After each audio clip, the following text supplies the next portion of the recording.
Assalamualaikum warahmatullahi wabarakatuh. Assalamualaikum. Alhamdulillahilladzi bi ni'matihi tatimmus shalihat. Alhamdulillahilladzi hadana li hadza wa ma kunna linahtadiya laula an hadana Allah. Asyhadu an la ilaha illallah wa asyhadu anna Muhammadan abduhu wa rasuluhu. Allahumma shalli wa sallim ala nabiyyina wa rasulina Muhammad wa ala alihi wa sahbihi ajma'in. Alhamdulillah, segala puji syukur mari kita panjatkan kepada Allah atas segala nikmat, hidayah dan taufik kepada kita, sehingga alhamdulillah kita telah melaksanakan sholat zuhur berjamaah yang mana insya Allah akan dilanjutkan dengan kajian rutin ba'dal zuhur. Kita perlu mencermati atau merasakan lebih dalam nikmat Allah berikan kepada kita, nikmat hidayah, nikmat taufik, dan juga nikmat aman, nikmat sehat, nikmat sempat, yang mana mungkin ada saudara-saudara kita sesama muslim di jauh sana yang sedang mengalami musibah atau bencana, dan Allah berikan kita kemudahan, Allah berikan kita kesempatan untuk bisa hadir di masjid ini tanpa ada rasa takut ataupun khawatir. Maka mari kita manfaatkan nikmat tersebut dalam rangka beribadah kepada Allah. Yang kedua, selawat juga salam semoga tercurah selalu kepada qudwah kita Nabi Muhammad SAW. Semoga kita bisa melaksanakan sunnah-sunnah beliau. Alhamdulillah, insyaallah hari ini akan melaksanakan kajian rutin hari Kamis seperti biasanya di Masjid Ar-Rahman. Semoga jamaah sekalian, Bapak Ibu, dimuliakan oleh Allah dan bisa mendapatkan ilmu yang barokah pada hari ini. Mohon bagi yang mau mencatat silakan mencatat, dan bagi Bapak Ibu yang mau melaksanakan sholat, insya Allah masih bisa di masjid, sudah disediakan tempat di masjid, jadi mohon tidak perlu di teras. Dan pada hari ini seperti biasa ada materi, dan yang kedua tanya jawab. Mari kita luangkan sedikit waktu dalam satu pekan ini untuk mengaji lagi. Sedikit nasihat yang pernah saya terima, kalau mungkin kita ingin memulai memperbaiki diri, maka mulai dari dua hal. Yang pertama adalah perbaikilah sholat kita, dan yang kedua datang ke majelis ilmu. Maka semoga kajian kita pada hari ini bisa menguatkan kembali iman kita di hati kita. Allahumma amin. Mungkin untuk selanjutnya kami serahkan untuk materi kepada beliau Ustaz Hendra Sabda Saputra. Sudah tempat kami persilakan Ustaz. Bismillahirrahmanirrahim. Alhamdulillahirabbil alamin. Wal 'aqibatu lil muttaqin wa la 'udwana illa 'alal zalimin. Wa asyhadu an la ilaha illallah wahdahu la syarika lah wa asyhadu anna Muhammadan abduhu wa rasuluh sallallahu alaihi wa ala alihi wa ashabihi wa man tabi'ahum bi ihsanin ila yaumiddin wa sallama tasliman katsira, amma ba'd. Alhamdulillah, berkali-kali kita memuji syukur atas kehadirat Allah Subhanahu wa taala. Semoga rasa syukur kita kepada Allah bisa menjadi wasilah bertambahnya nikmat Allah Azza wa Jalla kepada kita semuanya. Ya, dan ya saya juga ingin mengingatkan hal yang kurang lebih sama ya, bahwa aman itu nikmat yang luar biasa ya. Kalau kita belum pernah merasakan seperti yang dirasakan oleh saudara-saudara kita di Gaza, di Palestina gitu ya, mungkin aman itu rasanya biasa-biasa saja ya. Tapi kalau kita sudah pernah menghadapi situasi yang mencekamnya seperti itu ya, itu baru kita menyadari kalau aman itu ya, itu nikmat yang besar dari Allah Subhanahu wa taala. Ya, Ya, saya menyampaikan seperti ini kepada Ibu yang dirahmati oleh Allah Subhanahu wa taala. Ya, di satu sisi ini jihad kecil saya lah untuk bisa membantu saudara-saudara kita di Gaza sana yang sedang sangat membutuhkan bantuan kita, minimalnya doa, ya, minimalnya doa kita. Ya, kita nggak bisa jihad yang banyak, ya. Bahkan mungkin kita nyumbang donasi, ya.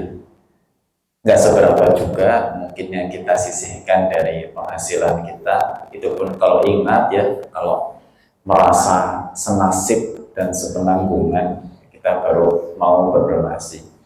Tapi kadang lokasi yang begitu jauh, tempat yang begitu jauh, itu terkadang menjadikan rasa kesadaran senasib dan sepenanggungannya pun jadi pudar ya. Karena dirasa yaitu urusan negara sana lah gitu. Ya, ada yang sebagian orang beralasan gitu, ya ngurusin negara sendiri aja udah repot, apalagi ngurusin negaranya orang lain gitu. Yang ngurusin diri sendiri aja udah repot, apalagi ngurusin orang lain.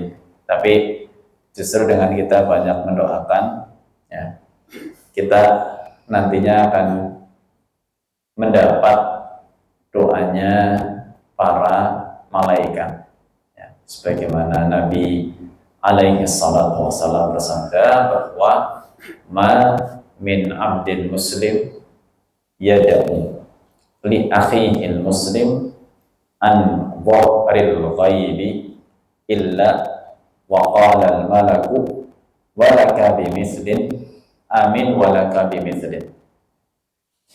Jadi tidaklah seorang muslim itu mendoakan saudaranya secara sembunyi-sembunyi, ya, tidak perlu terang-terangan, sembunyi-sembunyi.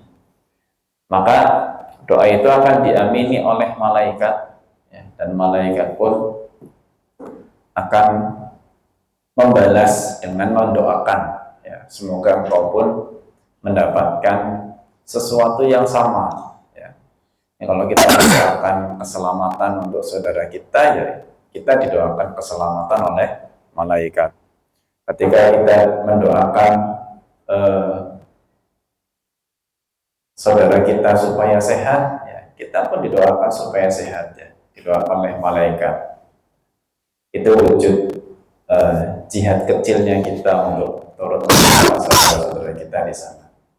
Ya, jadi itu yang pertama, ya, untuk sebagai bentuk jihad kecil-kecilan. Ya. Dan kedua juga mengingatkan dari pribadi, ya, karena meskipun tidak pernah mengalami situasi yang mungkin seberat hari ini yang dialami oleh saudara kita di Gaza sana, ya, tapi masya Allah lah, yang namanya sholat dengar suara tembakan dan suara bom itu luar biasa, ya, sensasinya masya Allah. Ya.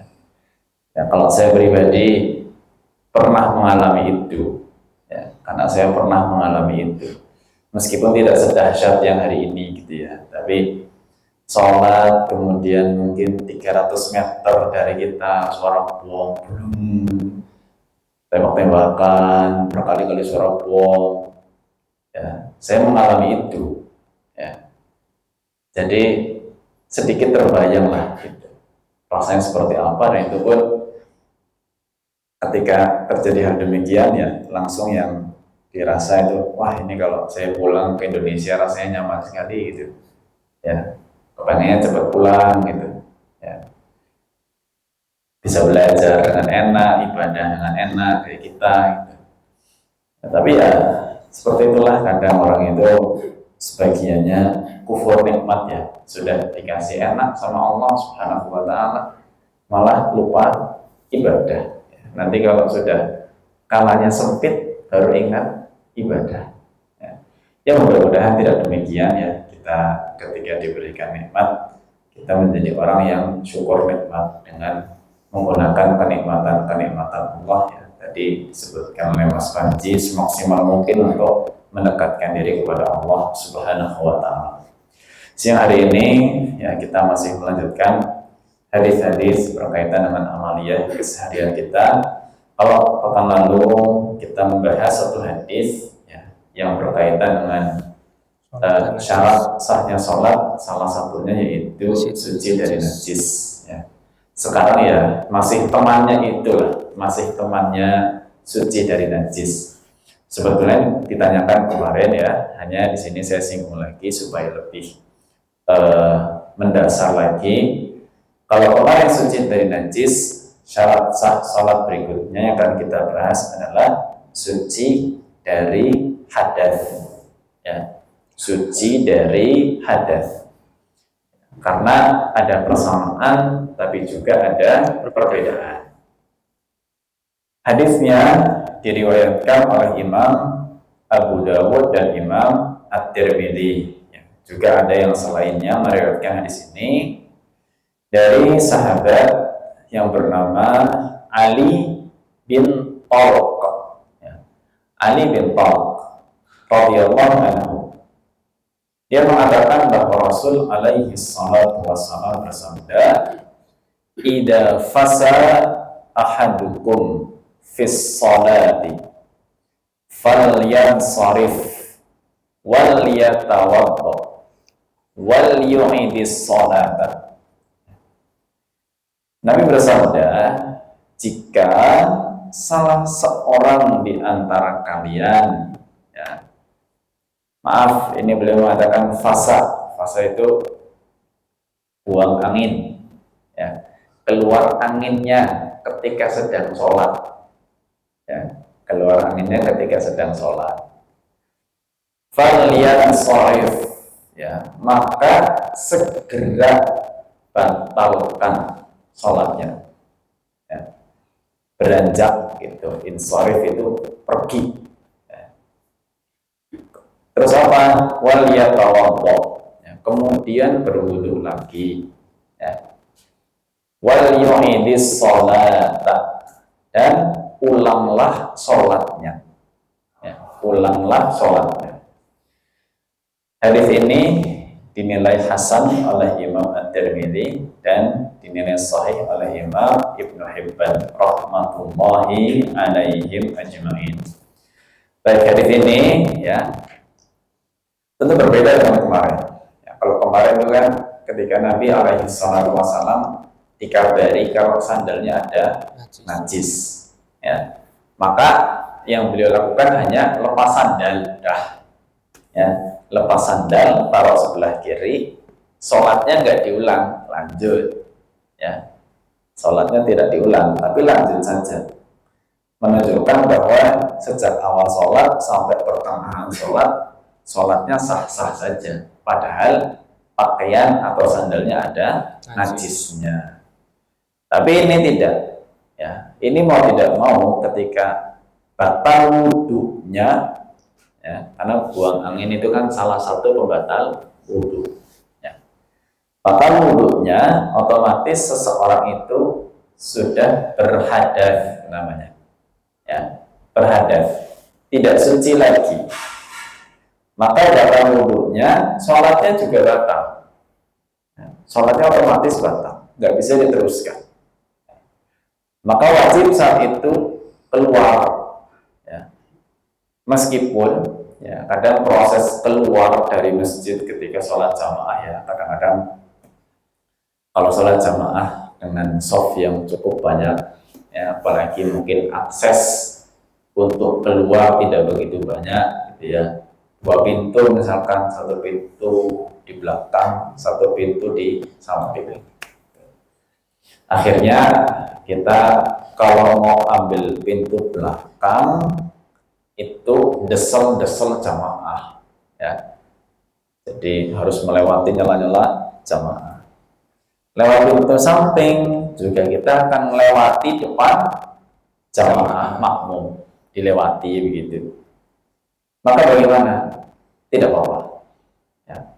Itu kondisi yang memang kita butuh keluar, ya, harus keluar, dan itu tidak merusak sholat siapapun, ya, tidak merusak sholat siapapun, karena memang ada hadis, ya, yang menyebutkan bahwa kalau ada orang lewat di depan, ya, seseorang yang sedang sholat, maka diperintahkan oleh Nabi SAW, fal yadfa, maka cegah sekuat tenaga, ya, dicegah sekuat tenaga. Kita lagi sholat, jadi jangan heran kalau seandainya ada orang lagi sholat sunnah, kita mau lewat depannya, ya, dia tangannya mencegah, kita nggak boleh lewat, ya, tidak perlu heran, ya, dengan loh, Deneng lagi sholat obah gitu ya, tangannya sampai mencegah orang lewat, gitu. Itu karena diperintah oleh Nabi SAW.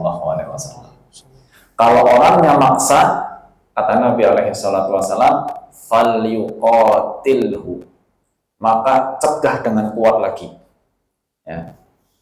Fa innahu syaitan, karena yang mau lewat itu setan, ya. Apakah berarti orang yang lewat di depan orang sholat jadi setan? Enggak, bukan seperti itu. Tapi itulah amalan setan, ganggu, ya. Amalan setan itu mengganggu orang yang sholat. Itu kalau sholatnya sendirian, ya, maka kita nggak boleh melewatin depannya sebatas jarak yang sekiranya cukup bagi dia untuk sujud, ya, cukup untuk sujud. Jadi kalau sholatnya di belakang sana, ya kita melewati sedikit nggak apa-apa. Baik. Tapi kalau lagi jamaah, kan rapat nih softnya, ya. Yang ada sebelah sana, sebelah utara, ya, sebelah utara, batal. Gitu. Pintunya di sebelah selatan. Ya. Kan dia nggak bisa sebetulnya nunggu sampai sholatnya selesai baru keluar, gitu.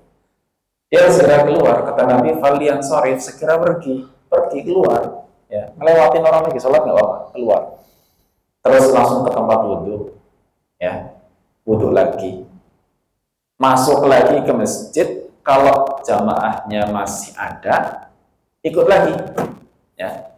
Oh, mungkin sisa serokaat, ini apa, ya, masuk rokaat terakhir, dia tinggal melengkapi lagi 3 rokaat sendirian.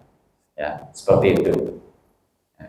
Terus seandainya terjadi batal pada seorang makmum, ya, kalau munfarid sendirian gampang, nggak ada masalah, ya. Nah, yang jadi trouble itu kalau yang batal imamnya. Nah, jadi saya pernah ditanya sama santri saya begini, Ustaz, nanti kalau kita selesai mondok atau mungkin pulang ke kampung jadi imam, ya, karena santri kan biasanya kalau pulang pondok kan dipasrahi untuk jadi imam, gitu kan. Jadi imam, kalau seandainya nanti terjadi saya lagi sholat saya batal.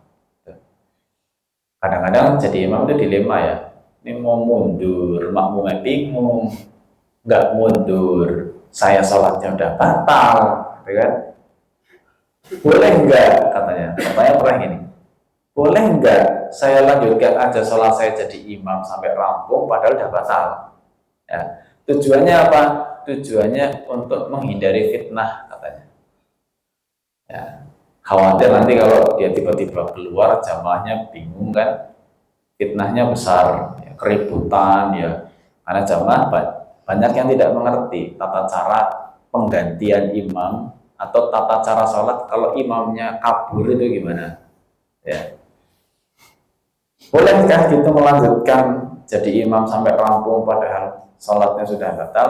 Maka jawabannya tidak boleh, ya. Mau tidak mau sekalipun jadi imam, sholatnya batal, segera pergi, pindah, ya, untuk wudhu, ya. Makmumnya gimana? Kalau bisa, tarik satu untuk jadi imam, ya. Yang di belakang imam itu diambil sama imamnya, tarik aja tangannya atau mungkin diepit pundaknya atau apalah, ya, tarik satu ke depan jadi imam, ya. Tapi kalau seandainya dilihat-lihat, wah ini nggak ada yang berpotensi untuk jadi imam ini, ya, atau mungkin dari tarik-tarik malah akhirnya tarik-tarikan sama makmumnya, gitu ya. Imamnya narik, makmumnya narik juga, ya, suruh maju nggak mau, iya gitu. Ya sudah, umumkan langsung kepada jamaahnya, silahkan sholatnya diselesaikan sendiri-sendiri, nggak usah sama imam, lanjutkan sendiri. Imamnya pergi wudhu, ya. Kemudian dia lanjut sholat sendiri, ya. Lanjut sholat sendiri. Ya. Nah, kecuali kalau baru mulai, ya. Beberapa kali terjadi ya, sholat baru mulai, Allahu Akbar. Bahkan saya pernah ya nonton ya, bukan menyaksikan langsung sih, nonton. Kalau nggak salah Imam Masjid Nabawi sekali waktu baru takbiratul ihram, Allahu Akbar. Mungkin baru takbir, sholatnya batal. Ya, baru takbir sholatnya batal. Beliau langsung membatalkan sholatnya dan mengumumkan kepada jamaahnya, tunggu sebentar, sholat akan diulang. Ya, tunggu sebentar, sholat akan diulang. Beliau keluar untuk wudhu, balik lagi, baru mengulang sholatnya. Itu kalau baru mulai, ya, baru mulai nggak apa-apa. Tapi kalau sudah di tengah-tengah, tidak mungkin batalkan sholat, ya, karena sudah di tengah-tengah. Maka yang batal cukup imamnya saja, ya, keluar, makmumnya tetap lanjut sholat. Bisa dengan imam yang baru menggantikan, atau kalau nggak ada yang menggantikan, maka masing-masing melanjutkan sholatnya sendiri-sendiri. Karena mau tidak mau, yang batal sholatnya harus segera beranjak. Baik, jadi syarat sahnya sholat harus suci dari hadas. Ya, tidak suci dari hadas, maka sholatnya harus diulang. Pekan lalu, itu kan ada yang bertanya begini, kalau seandainya baru tahu dia berhadas itu setelah sholat selesai bagaimana? Ya, jadi udah selesai sholat, baru dia sadar, oh iya, ya, ternyata wudhu saya itu udah batal sejak tadi sebelum sholat. Tapi ingatnya kapan? Ingatnya setelah sholat selesai. Ya. Maka di sini ulama tidak berbeda pendapat. Wajib berwudhu, ngulang sholatnya lagi dari awal. Ya, jangan kemudian ya wis rampung iki lah ora apa-apa gitu ya. Kalau kemarin masalah najis gitu bisa, ya, karena najisnya nggak ketahuan sampai rampung sholat, gitu ya. Najisnya nggak ketahuan sampai rampung sholat, selesai sholat baru dia tahu, oh ternyata baju saya ada najisnya. Nah itu sholatnya udah selesai, udah nggak ngulang nggak apa-apa, itu najis. Ya. Tapi masalah hadas nggak bisa. Ya. Rampung sholat baru sadar dirinya berhadas, berarti sejak awal sholatnya nggak sah. Maka dia berwudu kemudian mengulang sholatnya. Nah, itu terkait dengan pertanyaan pekan lalu, itu nggak ada perbedaan pendapat kalau di kalangan ulama tentang masalah itu. Nah di sini Bapak dan Ibu yang dirahmati Allah Subhanahu Wa Taala, ya, ada satu permasalahan terkait dengan suci dari hadas, ya, di mana kadang ada orang-orang yang punya dalam tanda petik, ya, kondisi tubuh yang tidak normal, ya, kondisi tubuh yang tidak normal, sehingga dia tidak bisa mengendalikan, ya, tidak bisa mengendalikan terjadinya hadas, ya, tidak bisa mengendalikan terjadinya hadas. Contoh, ulama menyebut ada istilah orang dengan penyakit salasil baul. Ya, salasil baul itu nungun sewu artinya kencing. Ya. Kencingnya bersilsilah. Maksudnya gimana kencingnya bersilsilah? Nggak berhenti-berhenti. Nungun sewu bahasa kita itu ada rasa anyang-anyangan sampai keluar nungun sewu. Ya. Bolak-balik keluar, nggak bisa dia kendalikan. Ya. Nggak bisa dia kendalikan karena suatu kelainan atau mungkin suatu penyakit. Contoh seperti itu. Atau mungkin ada orang yang tidak bisa mengendalikan anginnya, ya, bisa, orang nggak bisa mengendalikan anginnya, akhirnya keluar sendiri gitu. Ada misalkan wanita, ya, wanita seperti mengalami keputihan, ya, sewu ada cairan yang keluar dari kemaluannya, ya. Itu pun nggak bisa dikendalikan oleh wanita, atau keluar aja gitu. Demikian juga dengan wanita yang mengalami namanya istihadah, ya, darah yang keluar tapi bukan pada masa haidnya, terus gitu nggak pernah berhenti. Maka ini orang yang disebutkan hadasnya itu daim, hadasnya selalu ada, nggak pernah hilang, hadas terus. Ya, habis wudhu hadas lagi, nggak bisa dikendalikan sih. Ya.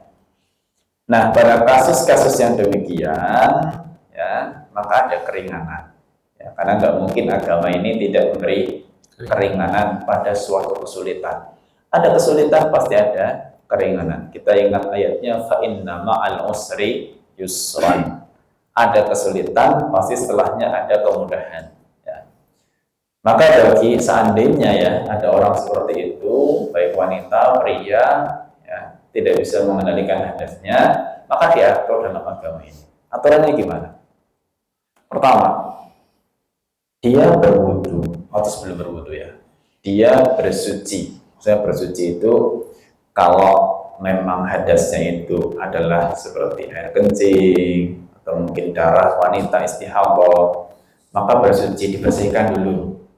Ya, istinja istilah kita, dibersihkan kemaluannya. Ya, tapi kalau angin kan nggak perlu istinja. Dibersihkan dulu, istinja dulu. Kapan istinjanya? Istinjanya kalau sudah masuk waktu sholat. Azan masuk waktu sholat langsung bersih-bersih. Ya, kalau pakaian bernajis ganti pakaian yang bersih. Ya, kemaluannya bernajis dibersihkan dulu. Habis itu langsung wudhu. Ya, langsung wudhu. Habis wudhu silahkan langsung sholat. Atau kalau yang jamaah ya berarti nunggu qomat nggak apa-apa. Ya, nunggu qomat nggak apa-apa. Loh, nanti gimana kalau selama nunggu qomat atau selama lagi sholat hadasnya keluar terus? Ya, kan nggak bisa mengendalikan kencingnya, nggak bisa mengendalikan anginnya, nggak bisa mengendalikan keputihannya, nggak bisa mengendalikan darah istihadahnya, keluar terus. Ya, nah maka yang keluar terus itu ya di luar kendali saat sedang sholat atau mungkin nunggu iqamah itu dimaafkan. Ya, itu dimaafkan nggak apa-apa. Ya, itu keringanan kemudahan bagi yang mengalami situasi-situasi yang menyulitkan seperti tadi. Ya. Adapun yang normal berarti harus berusaha menjaga kesuciannya dari hadas dari awal sholat sampai akhir sholat. Kalau terjadi batalnya wudhu di tengah-tengah sholat, maka tuntunannya tadi sholat dibatalkan, langsung berwudhu dan masuk lagi untuk mengulangi sholatnya dari rakaat yang pertama. Allah Ta'ala alam bisawab, ya, ini kiranya hal-hal yang perlu untuk diketahui meskipun ini mendasar sebetulnya dan bukan hal yang asing ya, tapi semoga bisa menjadi pengingat kita semua dan diberkahi oleh Allah Subhanahu wa Ta'ala. Kurang lebihnya mohon maaf kalau ada yang perlu untuk dibahas lebih lanjut baik terkait ini ataupun yang lain. Jika Allah nantinya memudahkan bisa kita bahas bersama. Allahu a'lam bishawab wa sallallahu ala nabiyyina Muhammad wa ala alihi wa sahbihi wa baraka wasallam. Syukran Ustaz. Alhamdulillah, jazakallah khair. Terima kasih untuk materinya. Untuk berikutnya mohon izin bertanya. Mohon jika ada yang mau bertanya, silakan. Pak Farno dulu. Pak ini Pak, biar dengar semua. Bahas, yang kerumu. Assalamualaikum warahmatullahi wabarakatuh. Waalaikumsalam warahmatullahi wabarakatuh. Saya akan menanyakan masalah sujud syukur.